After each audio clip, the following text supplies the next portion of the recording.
할렐루야. 아멘. 우리 옆 사람과 인사하며 나누겠습니다. 주님의 이름으로 축복합니다. 주님의 이름으로 축복합니다. 여기까지 인도하신 우리 주님 앞에 이 시간 우리가 예수의 이름을 부르며 감사하며 찬양하며 나누겠습니다.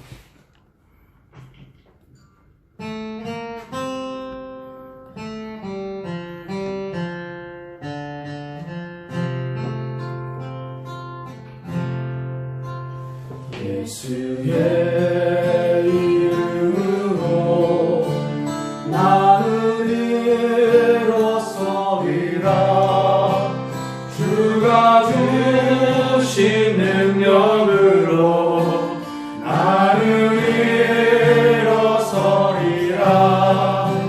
원수가 날 향해 와도 쓰러지지 않으리. 주가 주신 능력으로 주가 주신 능력으로 주가 주신 능력으로 일어서리. 예수의 이름으로 예수의 이름으로 나를 일어서리라. 주가 주신 능력으로 나를 일어서리라. 원수가 날 향해 와도 쓰러지지 않으리. 주가 주신 능력으로 주가 주신 능력으로 주가 주신 능력으로 일어서리. 주님의 능력으로 시간 함께 나누며 나아가겠습니다. 할렐루야. 아멘. 우리 힘차게 찬양하세요. 찬양을 나가겠습니다. 할렐루야. 찬양하세 찬양하세 왕께 소리 높여 찬양 드리세. 찬양하세 찬양하세 찬양하세 왕께 소리 높여 찬양 드리세. 찬양받기에 찬양받기에 합당하신 주님은 언제나 동일하신 주. 무릎 꿇고서 그 이름 외치세. 예수 나의 왕 예수 나의 왕 예수 나의 왕. 다시 한번 찬양하세 찬양하세 찬양하세 찬양하세 왕께 소리 높여 찬양 드리세. 찬양하세 찬양하세 찬양하세 왕께 소리 높여 찬양 드리세. 찬양받기에 찬양받기에 합당하신 주님 언제나 동일하신 언제나 동일하신 주. 무릎 꿇고서 주 이름 외치세. 예수 나의 예수 예수 나의 예수 예수 나의 왕. 아멘. 저 바다보다 저 바다보다도 더 넓고 저 산과 하늘보다 더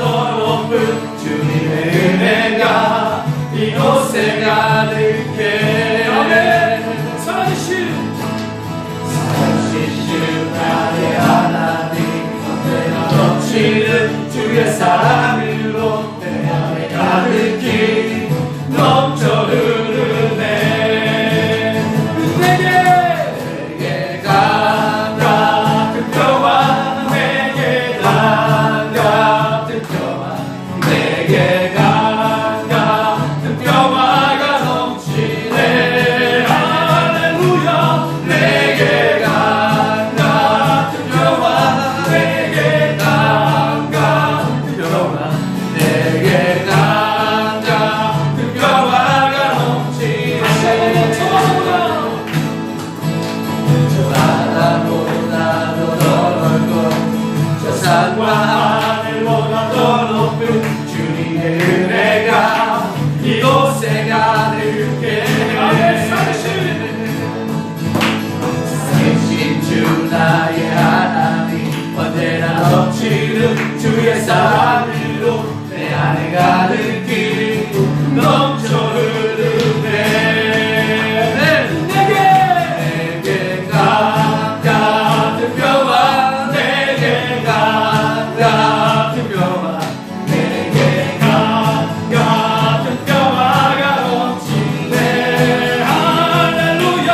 내게 강 같은 평화, 내게 강 같은 평화, 내게 강 같은 평화가 우리 목소리로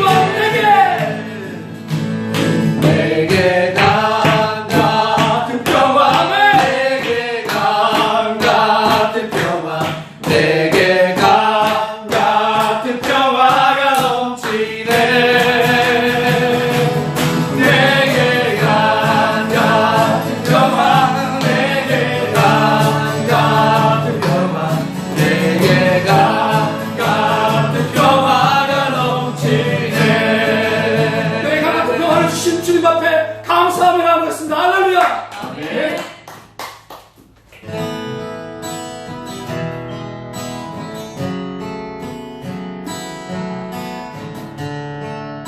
죽기까지 사랑하신 주님을 이 시간에 찬양합니다. 내 모든 것 나의 생명까지 다 주님 앞에 드립니다. 주 은혜 안에서 이제 내 영혼 자유에 내가 주의 거룩한 이름을 높이며 예배합니다. 예배하리. 어린 양 찬양하리. 내 평생 그 하나로 충분해요. 내가 주의 임재 안에서 주 예배할 수 있다면 다시 한번 내 모든 것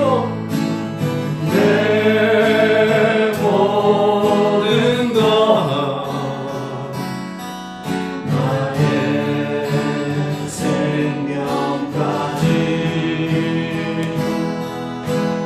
다 주님 앞에 드립니다. 주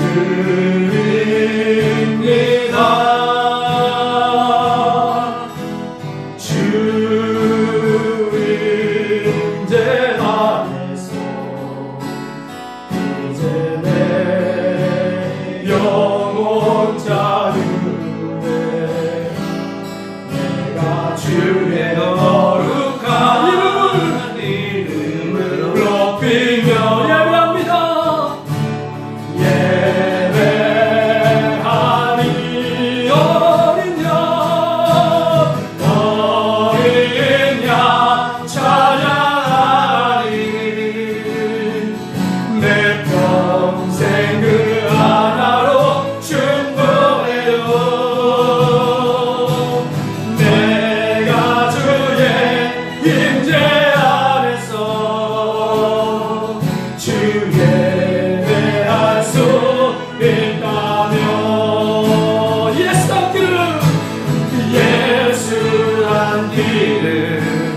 예수 보기를 예수만 높이길 내가 원하네 내 평생 소원 예수 남기를 예수만 남기를 내가 원하네 그렇습니다. 예수 남기를 예수 남기를 예수 보기를 예수만 높이길 내가 원하네 내 평생 소원 예수 남기를 예수만 남기를 내가 원하네. 이 시간 우리 다시 한번 통성을 나가기를 원합니다. 우리 예배를 위해서 말씀 전하신 목사님과 우리 각자 심령을 위해서 이 시간 기도하며 나가겠습니다. 할렐루야.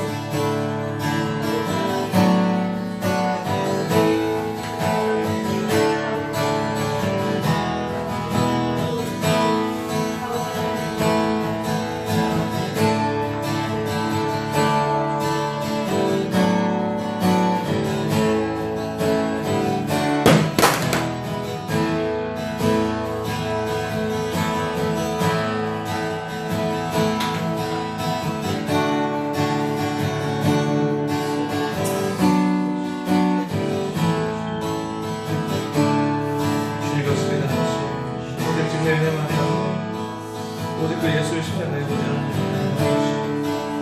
오늘 우리 아버지 삶 가운데 하나님을 좋은 생각이고요. 주여 이 시간은 언제나 우리에게 은혜를 하시니 오직 주의 공의를 베푸시니 오직 그 예수 닮기를 소원합니다. 하나님 감사합니다. 오늘 이 시간 우리를 주님의 은혜 자리로 인도하시고 주님의 은혜 가운데 나오게 해주심을 감사합니다. 아버지 오직 주님의 예수 그리스도의 보혈의 피가 오늘 우리를 이 자리에 있게 하심을 아버지 하나님 그 주님의 인도하심이 아버지 우리 삶 가운데 끊이지 않기를 간절히 소원합니다. 오늘 이 시간 홀로 영광 받으시며 오직 예수 이름만 아버지 증거되어지는 귀한 시간 되게 하여 주옵소서. 감사하며 예수님 이름으로 기도합니다. 아멘. 할렐루야. 주님의 이름으로 우리 함께 모든 성도님들 주님의 이름으로 환영합니다. 오늘 예배 가운데 하나님의 은혜가 또 그리고 그 하나님의 인도하심이 끊이지 않기를 간절히 소망합니다. 오늘 또 라이브로 유튜브 라이브로 예배 드리시는 우리 모든 성도님들 가운데 그 예배 드리신 장소에 또 그리고 그 모이신 곳에서 하나님을 깊이 경험하시는 우리 예담교회 성도님들 되시기를 축복하며 기도합니다. 교회 소식은 당분간 저희가 지속해서 이렇게 라이브 영상으로 예배를 진행하겠습니다. 차후에 다시한 광고는 별도로 따로 드리기로 하겠고요. 우선은 저희가 기적해서 우리 베트남과 또 그리고 우리 가족들 삶과 또 여러 성도님들의 삶과 또 사업체 가운데 하나님의 은혜가 넘치도록 또 그리고 하나님의 인도하심과 보호하심이 끊이지 않도록 우리 같이 기도해 주셨으면 좋겠습니다. 그리고 특별히 우리 주위에 우리 이번 코로나 사태로 인해서 많이 어려움을 겪고 있는 성도들을 또 형제자매들을 돌아보며 같이 중보하는 그리고 기도로서 우리 하나 되는 우리 예담교회 되기를 간절히 축복합니다. 이 시간 우리 하나님께 우리 준비하신 예물을 우리 하나님께 봉헌하는 시간 갖겠습니다. 사랑하는 나의 아버지 같이 찬양하시면서 준비하신 예물을 드립니다.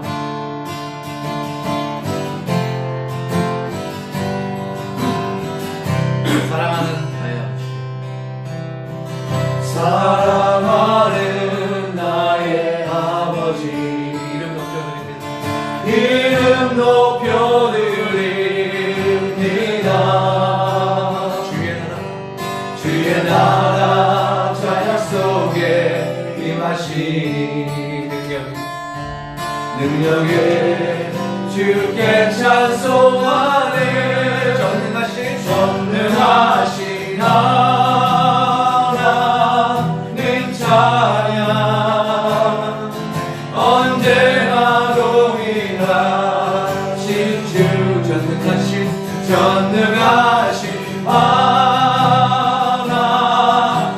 찬양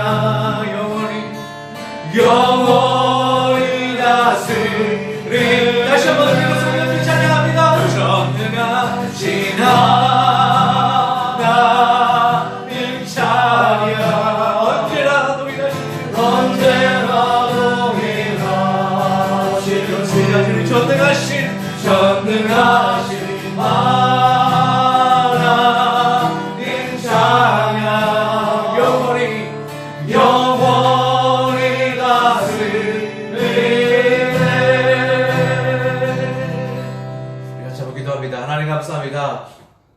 저희 삶 가운데 아버지 우리 예담교회가 주여 아마 선한 천주기 역할을 감당하기에 부족하지 않도록 주여 은혜를 더하시며 저희와 동행하여 주시기를 하나님 간절히 소원합니다.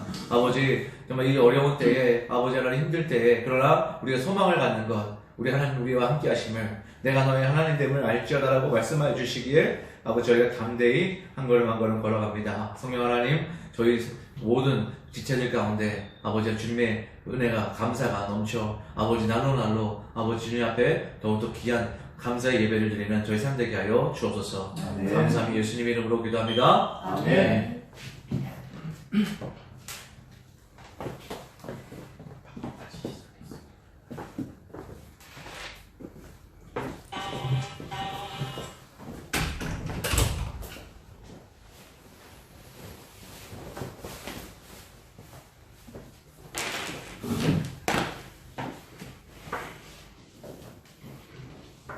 통신관계가 원만하지 않은 관계로 방송을 다시 시작했습니다. 제가 설교인데 잠깐만 몇 분만 있다가 설교를 다시 시작할게요. 화면 확인 좀 해주시겠어요? 화질을 낮춰서 다시 합니다. 오늘 비가 와서 인터넷 상황이 별로 좋지 않은 것 같아요. 찬양하는 것이 많이 어려우셨을 텐데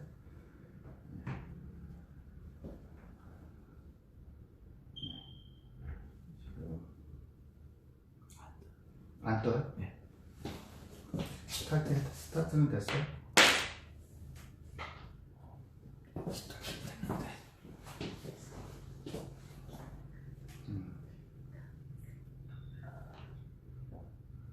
조금만 할게요. 이렇게 비가 와서 아까 느릴 것 같다고 생각했더니 정말 느려졌네요, 그죠?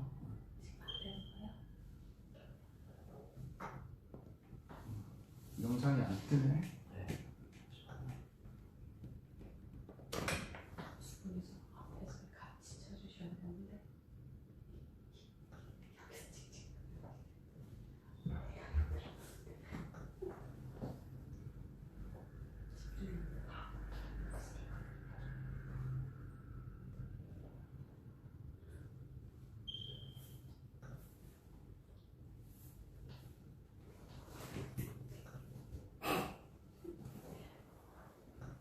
왜 안 뜨지? 다시 껐다 켜요.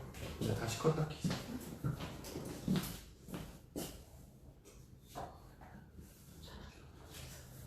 지금 그럼 녹화가 안 되는 건가요? 네, 지금 껐어요. 아, 오케이.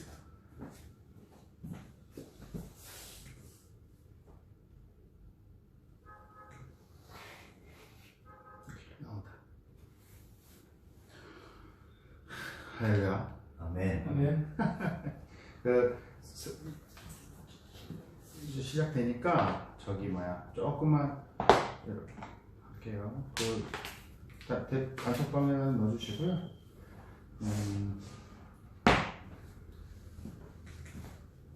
화면이 뒤집혀 있습니다. 제대로 네.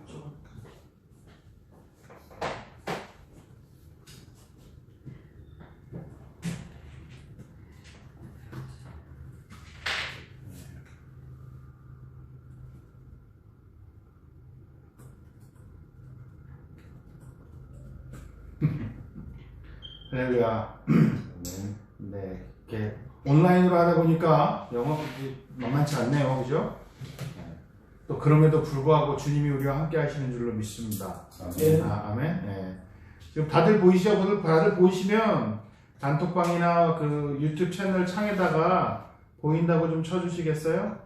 그래야 저희가 이제 시작할 수 있을 것 같아요.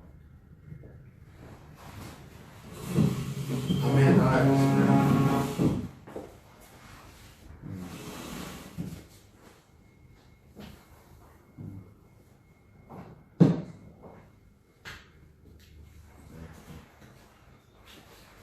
할렐루야. 네 분 들어오셨네.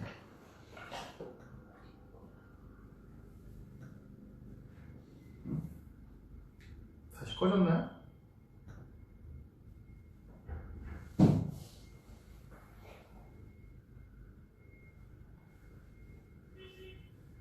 뭐야? 이게 어떻게 되는 거야?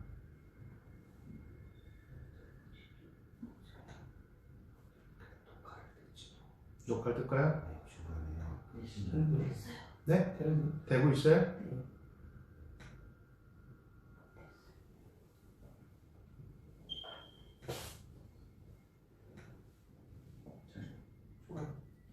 됩니까? 하면 됩니까? 그 단톡방에다가 다시 유튜브 채널에 들어가서 보시라고 띄워주세요. 지금 다들 혼돈스러우신가 봐요. 눌렀 얘기했습니다. 네.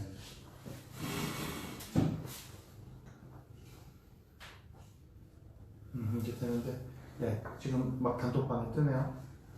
죄송합니다. 이게 상태가 이렇게 돼서. 자, 우리 그럼 기다리는 동안 성경 말씀을 좀 보기를 원합니다. 요한복음 3장 22절부터 30절입니다. 요한복음 3장 22절에서 30절. 요한복음 3장 22절에서 30절. 제가 한 절 읽고 우리 같이 온라인 예배를 드리신 여러분 집에서 계신 곳에서 한 절을 읽으시면 될 것 같습니다. 22절을 제가 먼저 읽을게요. 그 후에 예수께서 제자들과 유대 땅으로 가서 거기 함께 유하시며 침례를 베푸시더라. 요한도 산림 가까운 애논에서 세례를 베푸니 거기 물이 많으니라. 그러므로 사람들이 와서 세례를 받더라. 요한이 아직 옥에 갇히지 아니하였더라. 이에 요한의 제자들에서 한 유대인과 더불어 정결의식에 대하여 변론이 되었더니 그들이 요한에게 가서 이르되 랍비여 선생님과 함께 요단강 건너편에 있던 이 곧 선생님의 증언하시던 이가 침례를 베풀매 사람이 다 그에게로 가더이다. 요한이 대답하여 이르되 만일 하늘에서 주신 바 아니면 사람이 아무것도 받을 수 없느니라. 내가 말한 바 나는 그리스도가 아니요 그의 앞에 보내심을 받은 자라고 한 것을 증언할 자는 너희니라. 신부를 취하는 자는 신랑이나 서서 신랑의 음성을 듣는 친구가 크게 기뻐하나니 나는 이러한 기쁨으로 충만하였도다. 그는 흥하여야 하겠고 나는 쇠하여야 하리라 하니라. 아멘. 아멘. 오늘은 이러한 기쁨으로 충만하였노라 라는 제목으로 우리 말씀을 나누기를 원합니다. 고민이 잘 되고 있죠? 네. 네, 지난 목요일부터 우리가 이제 코로나 바이러스 때문에 경계령이 하노이에서 조금 한 단계 낮춰짐을 통해서 사람들이 이제 식당을 오픈하고 카페를 오픈하고 다 모이게 되었습니다. 그래서 이제 만나는 분들은 기뻐하시고 우리 또 너무 타이트했다가 갑자기 다시 또 좀 낮아지니까 기뻐하고 식당에도 사람이 많아지고 커피숍에도 사람이 들어오고 그다음에 식당들도 문이 이렇게 열리고 그리고 보니까 차도 많아지고 오토바이도 많아지고 하면서 이제 좀 사람 사는 것 같다고 그러시는 이야기들을 많이 들었어요. 그래서 그러면서 기뻐하시더라고요. 사실은 뭐 기뻐할 일은 아니죠. 아직은 뭐 이렇게 다 풀린 게 아니니까. 그런데도 꽉 막혀 있다가 조금 풀리니까 기쁘다, 즐겁다라고 얘기합니다. 몇 개월 동안 답답하고 자유롭지 못하고 무엇인가 강제적인 느낌이 있었을 뿐 아니라 우리의 보통의 삶도 코로나로 인해 기본권을 침해받았다라는 것의 위협을 우리가 느끼면서 살았습니다. 그것 때문에 많이 힘들어했고 이제 계속해서 좀 풀리고 모든 게 재정상으로 그리고 우리가 코로나 바이러스 전의 일상으로 좀 돌아갈 수 있었으면 좋겠습니다. 그런 것 가운데 오늘 우리의 말씀 가운데 오늘 기쁨에 관해서 좀 얘기를 나눠보고 싶어요. 기쁨. 여러분 기쁨이라는 단어가 뭘까? 그래서 기쁨이 무슨 뜻일까 해서 사전을 찾아봤더니만 욕구가 충족되었을 때의 흐뭇하고 흡족한 마음이나 느낌이라고 되어 있더라고요. 욕구가 충족되었을 때 내가 원하던 욕구가 충족됐을 때의 느낌이라 설명을 한다면 참 아쉬운 부분이 있죠. 많은 분들이 기쁨을 느낄 때 뭐 이런 게 있죠. 우리 대학만 가면 정말 난 기쁠 거야. 그래서 막상 대학을 갔더니 뭐 한두 달 지나면 끝나죠. 그리고 이제 조금 지나면 취업을 해야 되고, 취업을 하면 난 정말 행복할 것 같아, 기쁠 것 같아. 그럼 취업의 기쁨으로 느끼지만 직장에 들어가면 전쟁터가 되기도 하고요. 승진돼서 축하잔치를 벌이고 뭐 모여서 식사를 하지만 그 축하잔치는 이미 끝나가고 있고, 짧은 여행으로 끝납니다. 뭐 새 차를 사면 새 차 살 때 너무 기분 좋고, 하지만 그 기쁨은 또 사그러들기는 하죠. 그래서 우리의 기쁨이 항상 즐거웠고 기쁨이 항상 있으면 좋겠는데 우리는 항상 그 기쁨을 갖지 못한다고 해요. 그래서 어떤 분이 책을 썼어요. 확신은 어떻게 삶을 움직이는가라는 책을 쓴 분이 이런 이야기를 썼는데 제가 좀 읽어보길 원해요. 뇌는 기쁨보다 고통을 더 강하게 기억한대요. 그래서 2016년 한 해 동안 테러로 사망한 사람은 27명이다. 반면 도로에서 교통사고로 죽은 사람은 3,214명이다. 그래서 그런 얘기를 쭉 하면서 우리는 교통사고의 위험에 대해서는 서서히 익숙해져 왔고 이제는 수월하게 받아들이는 편이다. 그래서 교통사고 사망 사건은 그리 크게 보도되지도 그것이 특별히 위험하게 여겨지지도 않는다. 하지만 테러 위험이나 난민 유입은 그와 정반대다. 둘 다 비교적 최근의 현상이다 보니 훨씬 더 주목도가 높다. 이는 우리 감정이 비교적이기 때문이다. 감정은 절대적 사실이 아니라 다른 상황 혹은 다른 사람과의 상대적 비교를 통해 생겨난다는 뜻이다. 따라서 우리는 새롭고 낯선 위험을 이미 잘 알려진 위험보다 훨씬 더 위협적으로 느낀다. 익숙한 위험이 실제로 더 많은 희생을 낳고 훨씬 더 위험할 때도 있는데 말이다. 우리의 정성을 형성하는데 객관적인 사실은 영향을 미치지 못한다. 비교야말로 정서 형성에 중요하다. 비교를 통해 무언가 달라졌다면 우리의 감정은 그것을 중요하다고 인식한다라고 얘기를 한대요.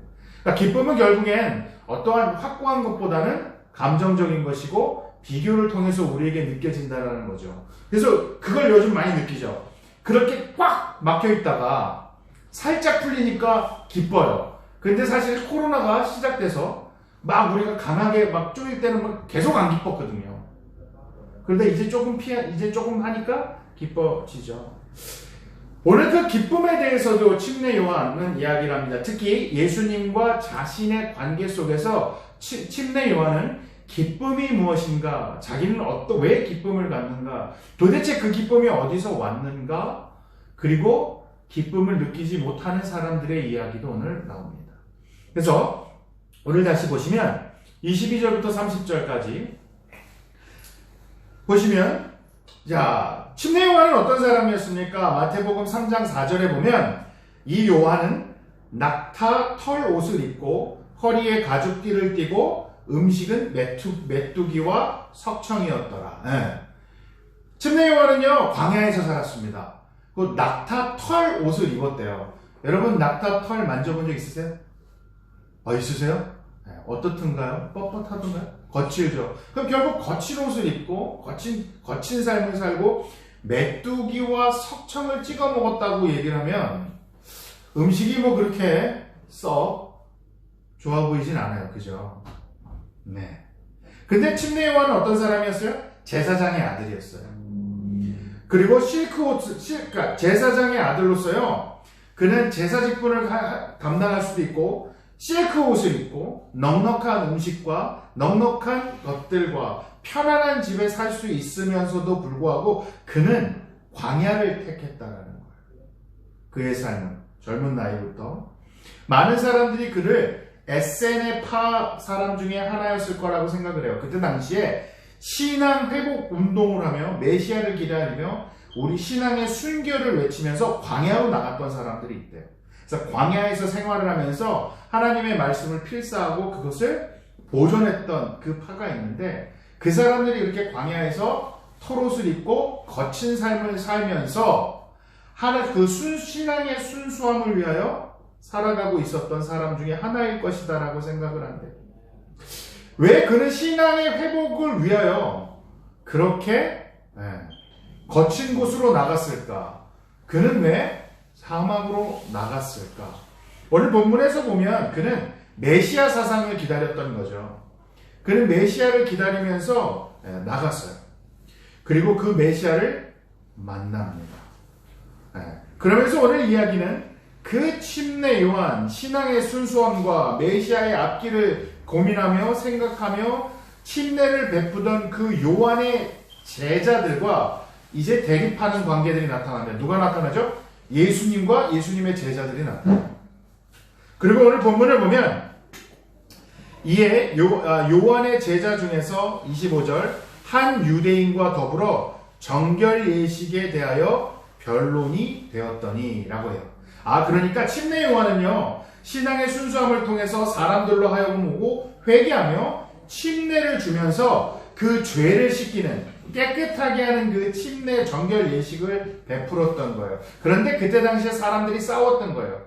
전통적인 유대인들은 야, 너희들 왜 그렇게 요단강에 가서 그렇게 예식을 해? 도대체 누가 그랬던 거야? 라고 변론을 했겠죠.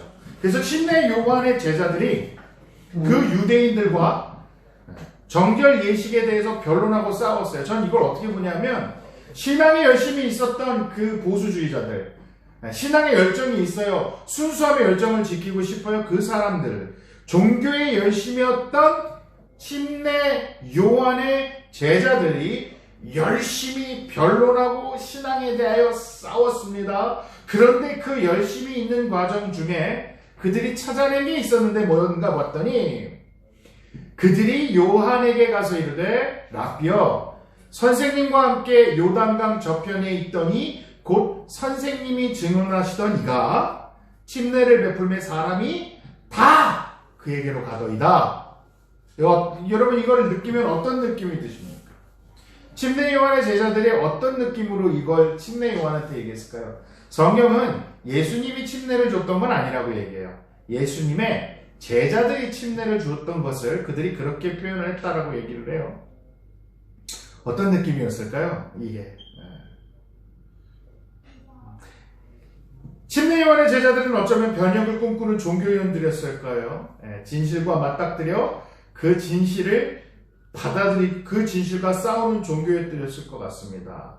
그런데 인간적으로 보면 이건 굉장히 불편한 상황일 수 있죠. 왜 불편한 상황일 수 있습니까? 침례 요한이 분명히 예수님보다 먼저 태어났습니다. 침례 요한이 예수님보다 사역을 먼저 시작했습니다. 침례 요한이 예수님에게 침례를 드렸습니다. 침례 요한은요, 예수님을 뒤에서 서포트했습니다. 자기의 제자들이 예수님을 따라갈 때도 그는 아무 말도 하지 않았습니다. 그런데 지금 사역이 역전이 되어버린 거예요. 사람들이 다 예수님한테 간대요. 그러니까 침례 요한의 제자들은 전 질투를 느꼈다고 봐요.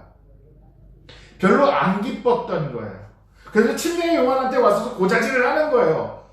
지금 다 사람들이 예수님한테 가요. 물론 침례 요한 선생님께서 하셨던 이야기가 있는데 그래도 이건 좀 아니지 않아요? 아니, 인간적으로 따지면 그런 거 있잖아요. 내가 다 밀어줬는데, 내가 사역 다 시작하게 해줬는데, 자기가 좀 사역이 부응하면 나도 좀 초빙하고 나한테 와서 고맙다는 얘기도 하고 뭐 많은 거 바래요. 커피라도 한 잔 정도 사오면 좋잖아 라고 얘기할 수 있잖아요. 또 사는 게 그런 게 아니잖아요. 인지상정이라고 하는데 내가 다 도와줬는데 지 잘 된다고 그냥 저렇게 막 정말 그런 느낌을 느끼지 않았겠어요? 상대적으로 비교하지 않았겠어요? 여러분은 어떠셨겠어요? 우리는 어떨까요? 만약에 우리가 교회가 성장하고 있다가 다른 교회를 도왔어요. 근데 그 교회가 우리보다 더 많이 성장해요. 그리고 막 사람들이 다 그 교회로 가는 것 같아요. 여러분들 마음 어떠시겠어요? 기쁘시겠어요? 아니면 한편으로는 거기 우리 교회도 괜찮은데 자꾸 저쪽 교회를 가고 그래? 그런 생각하지 않으시겠어요? 오늘 침례 요한은 분명히 그 생각을 충분히 느낄 수 있었던 사람입니다. 그리고 분명한 것은 침례 요한의 제자들은 이미 그 생각을 갖고 침례 요한에게 왔어요. 그리고 그 침례 요한에게 고자질을 하고 있는 상황입니다. 요한의 제자들은 예수님을 경쟁자로 여겼고요. 요한은 예수님을 어떻게 생각했습니까? 오늘 성경 말씀을 보면 뭐라고 합니까? 27절 요한이 대답하여 이르되 만일 하늘에서 주신 바 아니면 사람이 아무것도 받을 수 없느니라 라는 것은 그런 놀라운 고백을 해요. 여러분 이게 무슨 말씀일까요? 이 말씀을 한번 잘 보기를 원해요. 만일 하늘에서 만일 하나님께서랑 같은 얘기죠. 주신 바, 허락하신 바 아니면 계획하신 바가 아니면 사람이 사역을 시작할 수도 사역이 부흥할 수도 없었을 것이다 라고 표현을 하는 거예요. 그건 지금 침례 요한은 두 가지를 얘기합니다. 첫 번째 뭔 얘기를 합니까? 자신의 사역이 하나님께서 주신 것이라는 걸 인정하는 거예요. 이건 하나님께서 주셨기 때문에 너희 제자들이 너희들이 나를 따르는 것이고 하나님께서 허락하셨기 때문에 내가 지금 이 요단강에서 침례를 베푸는 것이다. 두 번째로 인정하는 건 뭐예요? 예수님의 사역도 하나님께서 주신 것이라고 인정하는 거죠. 그 인정은 어떤 인정이냐면 하나님께서 허락하시고 주셨기 때문에 예수께 그 모든 사람이 몰려간다면 Let it be. 맞는 거야. 하나님이 허락하셨기 때문에. 욥기 1장 21절에 이런 말씀이 있습니다. 이르되 내가 모태에서 알몸으로 나왔사온즉 또한 알몸이 그리로 돌아가올지라 주시니도 여호와시요 거두시니도 여호와이시니 여호와의 이름이 찬송을 받을지이다. 주시니도 여호와요 취하시니도 여호와라. 오늘 그 구약의 말씀이 침례 요한이 그 말씀을 실천해내고 있는 상황이에요. 하나님께서 허락하지 않았다면 우리가 보고 있는 이 어떤 것도 일어날 수 없었다. 그것이 나에게 좋은 상황이든지 그것이 나에게 좋지 못한 상황이든지 우리는 언제나 상대방을 누군가와 나를 비교하며 삽니다. 상대방의 비즈니스와 나의 비즈니스를 비교하며 삽니다. 상대방의 교회와 어떤 다른 로컬 교회와 우리 로컬 교회를 비교하며 삽니다. 그래서 우리가 다른 로컬 교회보다 더 막 커지면 기쁘고 다른 로컬 교회보다 작아지면 안 기쁜 그런 기쁨, 그 기쁨과 안 기쁨의 감정적인 속에서 우리는 소용돌이 칠 때가 분명히 있습니다. 여러분 어떠세요? 여러분 기쁘게 살고 계세요? 기쁘게 살지 못하는 이유가 뭐세요? 지금 상황이 나빠서요? 지금 상황이 어려워서요? 네, 물론 그렇죠. 근데 오늘 침례 요한이 이런 이야기를 하죠. 30절을 보면 우리 같이 읽어볼까요? 30절 그는 흥하여야 하겠고 나는 쇠하여야 하리라 아니라 그는 흥하여야 하겠고 나는 쇠하여야 하리라. 그러니까 흥하다라는 거는 아욱사노라는 단어라는 뜻이에요. 그건 식물이나 사람이 건강하게 성장하는 것을 뜻합니다. 원래 식물이나 사람이 뜻하는데 사도행전에서는요 교회의 부흥을 묘사할 때 사용했습니다. 바울과 베드로는요 주로 개인의 영적 성장을 가리키기 위하여 이 단어를 사용했습니다. 요한복음은요 이 단어를 예수님이 높아지시는 것을 묘사하기 위해 사용하고 있는 거죠. 예수님은 높아져야 하겠고 예수님의 사역은 넓어져야 하겠고 많은 사람들이 예수님께로 가야 하겠고 그러므로 나는 어떻게 된다고요? 쇠하다. 에라토오라는 단어래요. 딱 3번 사용됩니다. 신약에서. 2번은 히브리서에서 2번 사용했는데 예수님의 성육신과 고난을 표현할 때 사용한 단어예요. 예수님이 고난당하다 그럴 때 에라타오 예수님이 죽다 이런 단어래요. 그러니까 침례 요한은요 예수님의 고난과 죽음을 암시하는 단어를 쓰고 그럼 다시 한번 얘기해보면 이런 단어입니다. 예수님의 사역은 예수님이 하시는 일은 예수님의 이름은 영광스러워져야겠고 높아져야겠고 넓어져야겠고 많은 사람들이 그에게 가야겠고 나는 점점 쇠퇴하여야겠고 사람들이 점점 줄어야 하겠고 나의 사역은 점점 사라져야 하겠고 어쩌면 나의 사역은 그분의 사역이 나타났기에 사라져야 하는 사역일 것이다. 그리고 오늘 뭐뭐 하겠고 뭐뭐 하리라는 건 이거 수거적인 표현이에요. 필연적이라는 뜻이래요. 그러니까 예수님이 예수님이 알려주는 것은 필연적으로 당연한 것이며 그로 인하여 내가 죽어가고 사라지는 것은 필연적이다. 여러분 이게 놀라운 선포 아닙니까? 여러분 예수님 때문에 내가 망하는 것이 당연하다라고 생각해 보신 적 있으세요? 예수님 때문에 내가 고난받는 게 당연하다라고 생각해 보신 적 있으세요? 우린 예수 믿으면 무조건 행복하길 원하죠. 우리 예수 믿으면 모든 게 다 잘 되기를 원하죠. 그것이 신앙이라고 얘기할 때가 얼마나 많습니까? 믿는 자에게는 능치 못함이 없다. 이러면서 모든 걸 다 이겨내야 되고 병들면 기도해서 그 병을 이겨야 되고 지금 상황에서도 마찬가지입니다. 코로나라는 상황 속에서도 어떤 분들은 막 화를 내고 이걸 기도로서 이겨내야 된다고 하세요. 네. 근데 그 이겨냄입니까? 여러분 우리는 쇠약해지는 걸 굉장히 어려워합니다.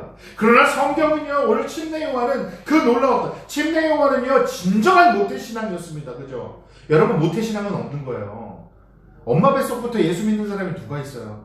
근데 침례요한은 성령 하나님으로 인하여 엄마의 뱃속에서부터 이미 감동을 받았다고 성경은 얘기해요. 그런데 그가 오늘 뭐라 그래요? 예수 그리스도 때문에 필연적으로 나는 없어져야 하리라 라고 선포합니다. 어떠세요? 예수님 때문에 내 자아가 없어지고 계십니까? 예수님 때문에 내가 하는 일이 망가질도 되세요? 전요 이런 표현이 좀 그렇지만 예수를 믿었기 때문에 망하는 사업도 나와야 된다고 믿습니다. 이 어두운 세상 속에서요 예수님의 빛 같고 정의와 공의를 행하다 망하는 비즈니스도 있을 수 있어요. 그건 믿음이 없어서도 아니고요 하나님의 정의와 공의를 따르다가 다른 사람은 다 거짓말할 때 난 거짓말하지 않았기 때문에 망할 수 있습니다. 그건 부끄러운 게 아니에요. 기뻐해야 하고요 하나님께 감사해야 될 겁니다. 사실 이 이야기는 편한 얘기는 아니에요. 지금 같이 예배를 참석하는 분들 중에 그런 생각 하실 거예요. 당신은 할 수 있어? 이러실 수 있어요. 네. 당신은 할 수 있어? 라고 얘기할 수도 있겠어요.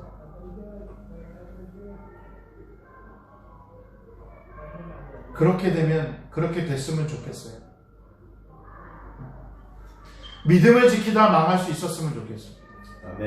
아멘. 그게 기쁨이 됐으면 오늘 침례요한이 뭐라 그럽니까? 침례요한은 신부를 취하는 자는 신랑이나 서서 신랑의 음성을 듣는 친구가 크게 기뻐하나니 나는 이러한 기쁨으로 충만하였노라. 오늘 뭐라 그러냐면요 이 이야기를 좀 더 직역하면 이런 겁니다. 나는 기쁨으로 기뻐한다. 왜냐? 그래서 나의 이러한 기쁨이 나에게 완전해졌다. 충만해졌다. 예수님께서 주목받으시는 것이 침례요한의 최고의 기쁨이었다라고 표현한다. 쉽게 말하면 자기를 생각하기보다 예수 그리스도께서 영광을 받으셨다면 예수 그리스도께서 그 영광 받으시는 그걸 내가 구경할 수라도 있었다면 내가 그 옆에서 볼 수만이라도 있다면 난 그것이 기쁘다라고 표현을 하고 있다고요. 침례요한. 이 놀라운 믿음의 이 고백이 우리의 고백이 되기를 원합니다. 네. 여러분 우리 예담교회가요 예수 그리스도께서 움직이는 것 때문에 작아질 수 있을까요? 우리 예담교회 성도들이요 예수 그리스도께서 흥망하고 이 베트남에 복음이 흥황하면서 우리가 망해서 베트남의 복음이 흥해져야 한다면 우리 교회가 사라지면서 예수 그리스도의 복음이 흥황해져야 한다면 우리 그것으로 기뻐하며 그 기쁨이 충만해질 수 있겠습니까? 이건 왜 아멘 안 하세요? 아멘. 오늘 침례요한이 그 얘기를 하는 거예요. 나는 쇠하여지는 것이 필연적이다. 우리가 했던 이 모든 봉사들, 우리가 하는 이 모든 노력들, 우리가 했던 이 모든 마음들이 우리 안에 있는 자신의 것들이 다 쇠하여지는 건 필연적입니다. 그런데 그 안에서 혹시라도 주님께서 영광 받으실 수 있다면 우리의 쇠함이, 우리의 어려움이 그것을 그걸 통해서 우리가 예수님이 계속해서 흥황되는 걸 본다면, 영광 받으시는 걸 볼 수만 있다면 그것만으로도 우리는 기뻐할 수 있겠는가? 우리 예담교회는 그 기쁨을 갖는 교회가 되기를 원합니다. 아멘. 신랑을 기뻐하는 들러리래요. 여러분, 우리는 예수 그리스도의 몸이고 공동체로 아주 중요한 교회입니다. 그러나 우리는 주인공이 아닙니다. 예수님이 주인공입니다. 아멘. 예수님은 신랑이고요. 교회 공동체는 신부예요. 그 교회 공동체가, 신부인 교회 공동체가 신랑 대신 예수를 만나는 것을 볼 수 있다면 오늘 나는 그것으로 기쁨을 족하게. 아무도 날 알아주지 않아도, 아무도 내 봉사를 알아주지 않아도, 아무도 내 어려움을 알아주지 않아도, 아무도 내 고통을 알아주지 않아도 나는 교회가 주님을 만난다면 그것으로 기뻐하겠다. 이렇게 얘기하면 마음이 어렵습니다. 전 완전하자는 얘기가 아닙니다. 왠지 아세요? 침례 요한도 완전하지 않았어요. 이 침례 요한도요. 마태복음 11장 2절에서 6절에 보면 이런 사건이 있어요. 제가 읽어드릴게요. 요한이 옥에 갇혔습니다. 그리스도께서 하신 일을 듣고 제자들을 보내어 예수께 여짜오되 오실 그이가, 메시아가 당신이 오니이까 우리가 다른 일을 기다리오리이까. 메시아 맞으세요? 혹시 메시아가 더 계신가요? 라고 질문하는 거예요. 침례 요한이요. 예수께서 대답하여 이르시되 너희가 가서 듣고 보는 것을 요한에게 알리되 맹인이 보며 못 걷는 사람이 걸으며 나병 환자가 깨끗함을 받으며 못 듣는 자가 들으며 죽은 자가 살아나며 가난한 자에게 복음이 전파된다 하라. 누구든지 나로 말미암아 실족하지 아니하는 자는 복이 있도다. 침례 요한이요, 그 분봉왕 헤롯 왕이 자기 아내를 취하는 율법을 어긋나는 사건이 있었어요. 그래서 침례 요한이 얘기해서 대놓고 뭐라고 합니다. 당신 틀렸다, 왕이요. 당신이 그 하는 행위는 율법을 어긋났다. 왕으로서 당연히 하면 안 되는 일이었다고 막 뭐라 그런 거예요. 그래서 감옥에 잡혀요. 미움털이 바뀌어서. 그리고 결국엔 죽습니다. 그런데 그 감옥에 잡혔을 때 예수님이요, 침례 요한을 만나러 한 번도 오지 않습니다. 오히려 예수님은 유대 지역에 있다가 갈릴리로 옮겨가 버리세요. 남쪽에 있다 북쪽으로 가는 거예요. 그리고 예수님이 침례 요한한테 단 한 번도 안 와요. 그래서 제가 고민했어요. 침례 요한이 섭섭했구나. 야, 이런 고백을 했던, 나는 그는 흥하여야겠고 나는 쇠하여야 하리라고 그 고백했던 침례 요한이 섭섭했나 보다. 그렇지, 우리 흔히 그러죠. 섭섭마귀가 들어갔다고. 근데 정말 섭섭했을까요? 여러분, 전 침례 요한이 섭섭해서 이 얘기를 했던 것 같지는 않아요. 침례 요한은요, 모든 그 편안함을 버리고 세상의 안락함을 뒤로 한 채요, 광야로 나갔던 사람입니다. 신앙의 순수함을 지키기 위해서. 그리고 그는 성령의 감동으로 예수님께 침례를 드릴 수 있었던 영광을 얻었던 사람입니다. 그럼 뭐가 달랐을까요? 뭐가 틀렸을까요? 침례 요한은 왜 이런 얘기를 했을까요? 침례 요한은 답답했던 거예요, 예수님이. 당신이 메시아라면 이 정부가, 지금 이 가버먼트가, 이 왕이 잘못을 저지르고 있는데 왜 아무 말도 안 합니까? 빨리 사람들을 모아서 우리가 일어나서 하나님의 나라를 이루어야 되지 않겠습니까? 제가 그렇게 위해서 열심히 뛰었지 않습니까? 제가 그렇게 해서 열심히 사람을 모았지 않았습니까? 제가 그래서 주님한테 사람 다 옮겼잖아요. 주님한테 다 인도했잖아요. 나의 제자들이 모두가 다 가도 전 그게 기쁨이었습니다. 저는 기다렸습니다. 하나님이, 예수님이 그 모세 같은 권능을 가지고 힘을 갖고 일어나 우리를 인도하여서 독립을 외치며 봉기를 빌 줄 알았습니다. 그런데 예수님은 하염없이 조용하신 거예요. 무슨 사역을 하신다는 것 같은데 침례 요한은 저 답답했다고 봐요. 그러니까 물어보는 거예요. 정말 메시아 맞아요? 아니면 저희가 생각하는 메시아가 따로 오나요? 예수님 뭐라 그러죠? 맹인이 보며 걷는 사람이 걸으며 나병한 자가 깨끗함을 받으며 못 듣는 자가 들으며 죽은 자가 살아나며 가난한 자에게 복음이 전파된다 하라. 집례 요한한테 가서 얘기해. 네가 알고 있는 복음은 복음이 아니야. 너희가 기대하는 구원은 구원이 아니야. 힘으로써 얻는 것이 아니야. 하나님의 나라는 오는 것이며 하나님의 나라는 그 예수 그리스도를 통해 평화와 사랑으로 사람들의 순종과 반응으로 자발적인 반응 때문에 되는 것이야. 회복은 일어나고 있어. 너희가 생각하는 그 회복이 아니더라도 하나님이 원하는 회복이 일어나고 있어 라고 대답하죠.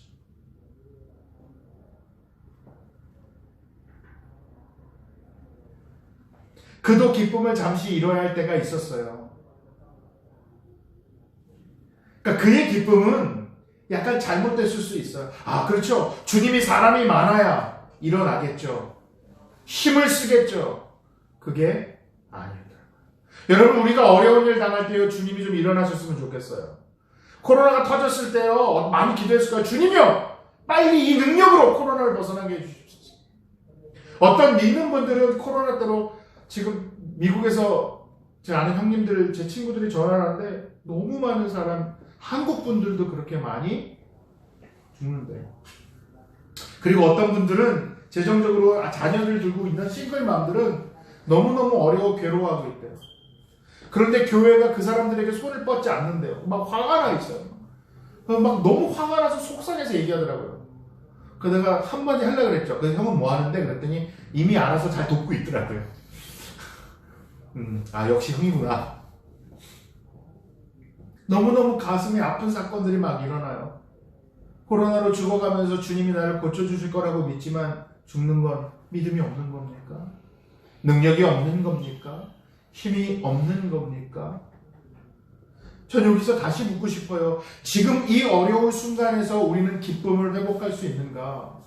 비교한다면, 상황을 본다면 우리는 기뻐할 수 없습니다. 그것이 감정이라면 우리는 기뻐할 수 없습니다. 그런데 성경은 뭐라고 합니까? 항상 기도하고 기뻐하라고 얘기하지 않습니까? 우리에게 기쁨을 이야기하지 않습니까? 그 기쁨이 오늘 침례요한을 보면 그 기쁨의 소스와 그 기쁨의 주체가 누굽니까? 예수 그리스도라고요. 오직 예수라고요. 어려운 순간일수록 우리가 주님을 붙잡을 때, 어려운 순간일수록 우리가 주님을 바라볼 때, 주님의 이름이 선포되고 있다면, 그 복음이 선포되고 있다면, 그것이 우리의 기쁨이 될 수 있는가? 여러분, 완벽하지 못해도 됩니다. 지금 고통의 순간에 마음 아프신 분들도 있을 거고요. 여러 가지 그 가정사가 얽혀 있어서 그 가정사 때문에 괴로운 분들도 있을 거예요. 우리 교인들 중에 이 상담을 나누다 보니까 그런 상담을 하시더라고요.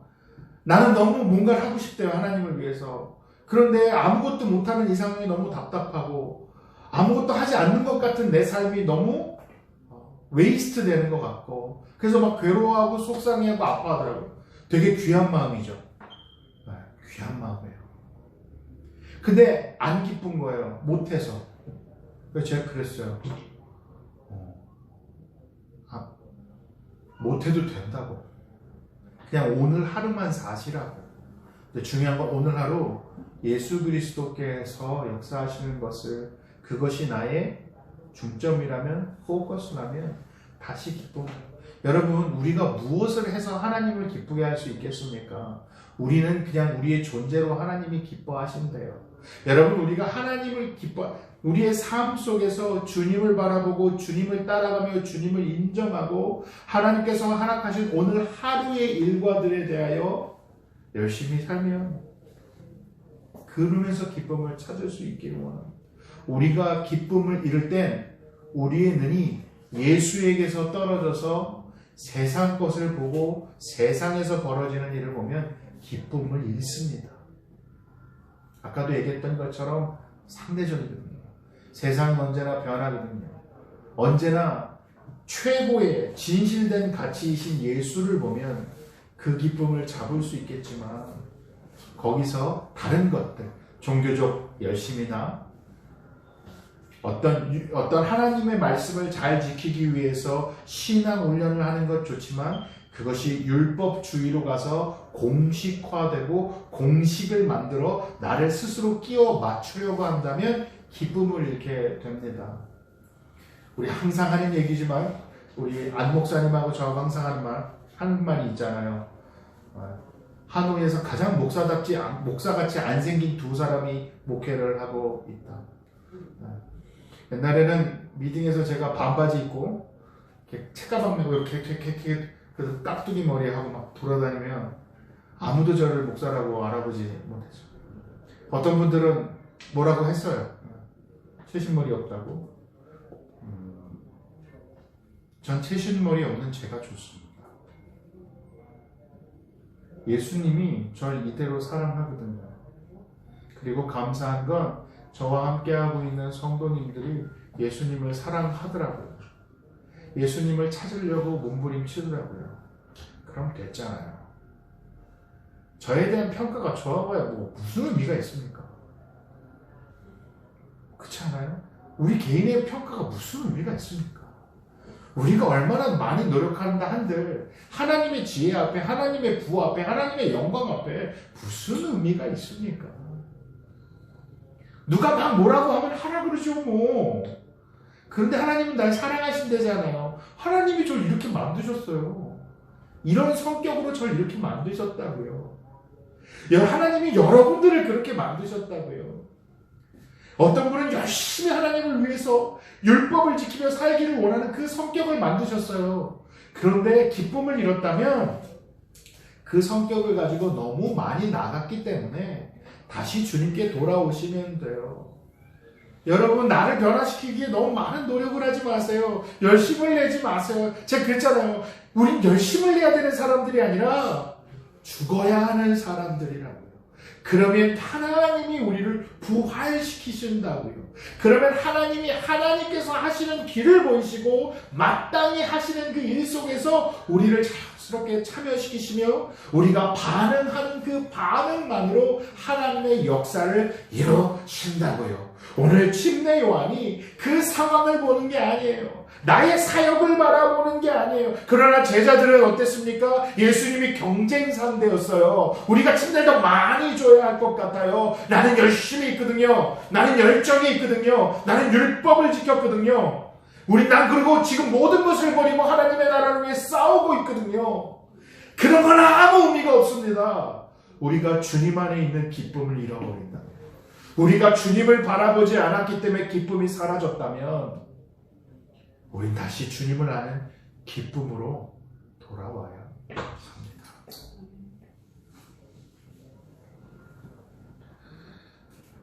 베드로전서 1장 24절 25절에요.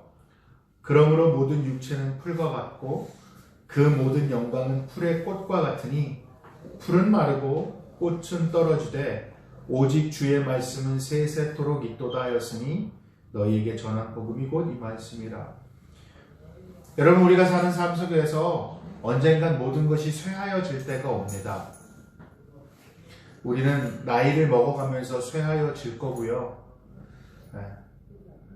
예담교회는 세상에 영원한 교회, 로컬 교회는 없습니다.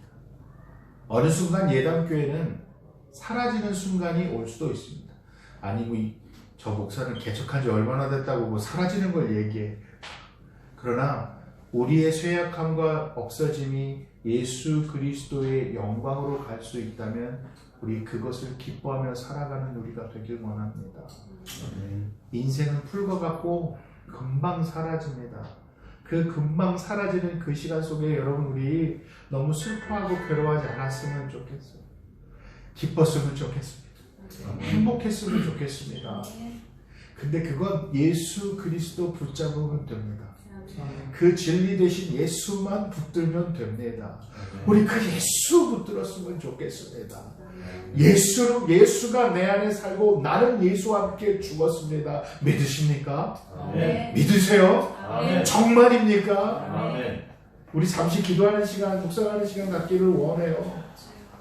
우리의 삶 속에서 예수가 가장 높은 가치가 되시기를.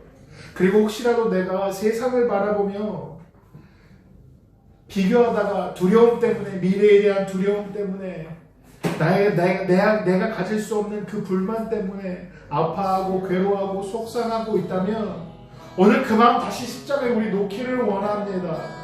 그리고 다시 십자가 앞에서 예수 앞에 그 예수를 바라보기를 원합니다. 나는 예수와 함께 죽었습니다. 그래서 이제 하나님이 예수와 함께 나를 살리셔서 그 회복의 삶을, 부활의 영광의 삶을 우리로 하여금 살게 하실 겁니다.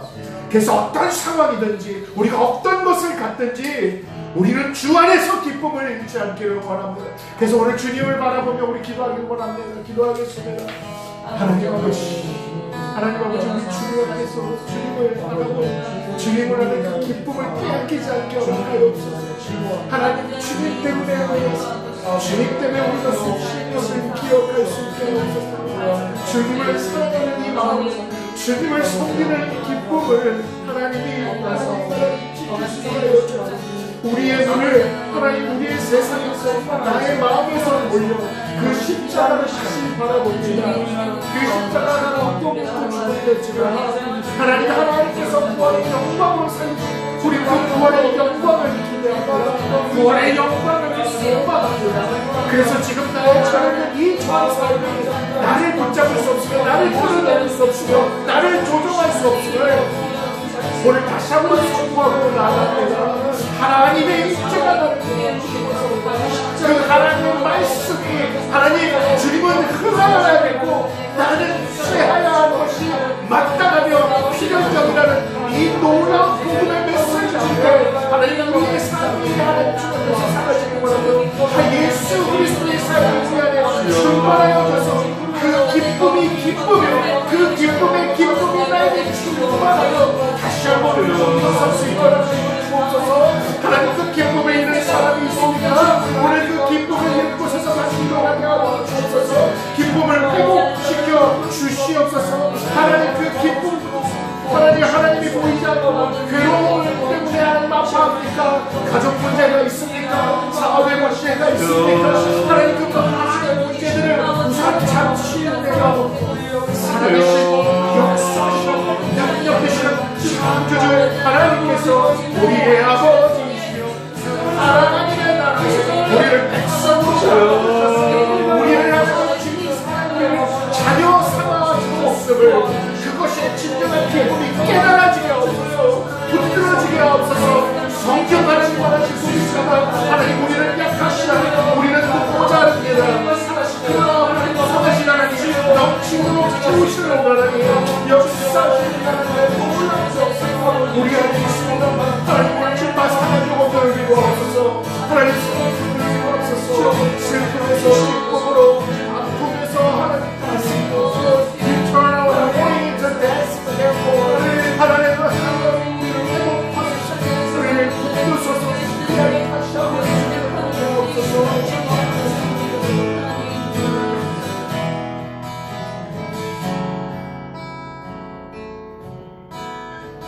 하나님, 오늘 우리를 사랑하여 주셔서 우리를 이끌으시고 예배드릴 수 있게 해 주셔서 감사합니다. 하나님, 오늘 우리가 말씀 속에서 열심히 있는 종교인이 되지 않기를 다시 한번 다짐해 봅니다. 하나님, 우리는 기쁨이 있는 예수장이 될 수 있게 하여 주옵소서. 하나님, 그 예수 붙들고 나아갈 수 있게 하여 주옵소서. 하나님, 우린 약합니다. 하나님, 인정하는 것은 우리의 눈앞에 보이는 아픔이, 세상에 벌어지는 그 슬픔이, 내 안의 가정에서 내가 해결할 수 없는 그 속상함이, 관계 속에서, 일 속에서 어쩔 수 없어서 아파하는 그것이 우리에게 먼저 다가옵니다. 그것이 우리를 괴롭게 하고 때로는 우리 그것이 우리에게 기쁨을 앗아갑니다. 그러나 하나님 오늘 다시 주님 앞에 나와 기대하는 것은 그럼에도 불구하고 살아계신 예수 그리스도를 붙들기를 원합니다. 우리의 주 되신 예수 그리스도께서 우리와 함께 하시니 오늘 우리는 다시 일어납니다.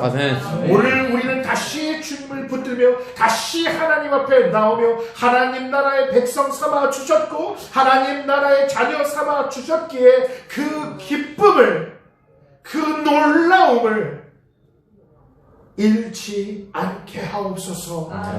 오늘 하루도 그 주님의 십자가 앞에 나올 때에 하나님의 놀라운 은혜의 회복을 우리 안에서 일으켜 주옵소서. 아멘.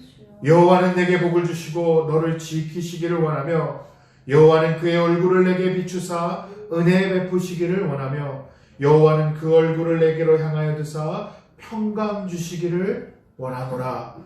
오늘 예수 그리스도께서 높여지는 예수 그리스도를 알기에 예수 그리스도를 사랑하기에 오는 그 기쁨을 잃지 않고 다시 회복하기를 기대하며 회복하기를 다짐하며 회복하기를 원하며 하는 이 예배의 순서를 마치는 우리 성도 한 사람 한 사람 어디에 있든 이 예배에 함께 참석하고 있는 그 모든 사람에게 하나님의 놀라운 은혜가 함께 해주시기를 간절히 바라오며 기도하고 축복하옵나이다. 아멘.